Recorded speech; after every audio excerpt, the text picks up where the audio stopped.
Welcome. In front of me is a Samsung Galaxy M15, and today I will show you how we can put this device into download mode. So to get started, you will need to grab a cable and have it plugged into your computer, and then connect it to your phone. Nice battery percentage. Anyway, any kind of pop-up that you get, you can disregard. We don't really care about any of it.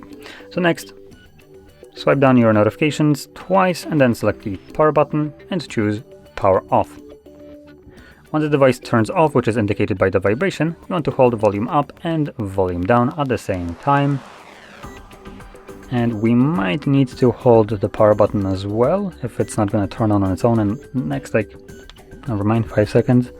So yeah, you can see that it automatically turns on.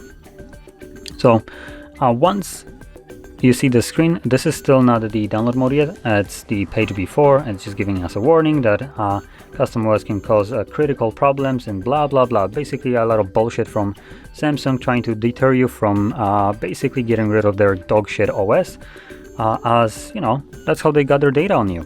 Now Samsung is a special piece of shit when it comes down to this, as they will, for instance, disable your cameras on the device if you decide to unlock the bootloader. Also, they will make some of the device features not function whatsoever, like for instance the fingerprint sensor or some other things, which it's just absolute bullshit that they can even do this. So be very wary of that.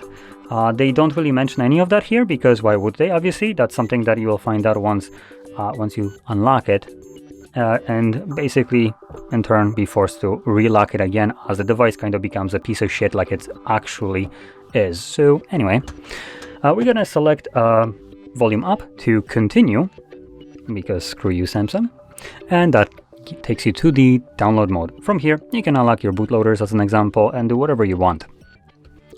Now if you maybe change your mind and you want to leave this mode without doing anything, you can hold the power button and volume down at the same time. I'll just say side button, but let's be honest, Samsung, we have 3 buttons on the side, yet you did differentiate the volume up and down as not being a side button.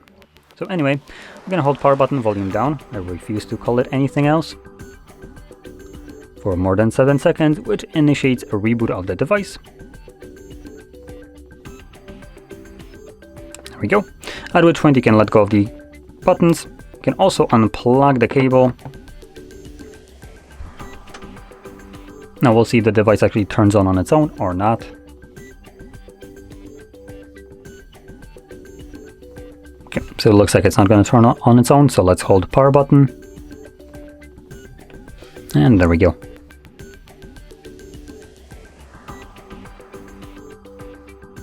And as you can see, we are now back in Android. So if you found this very helpful, don't forget to hit like, subscribe, and thanks for watching.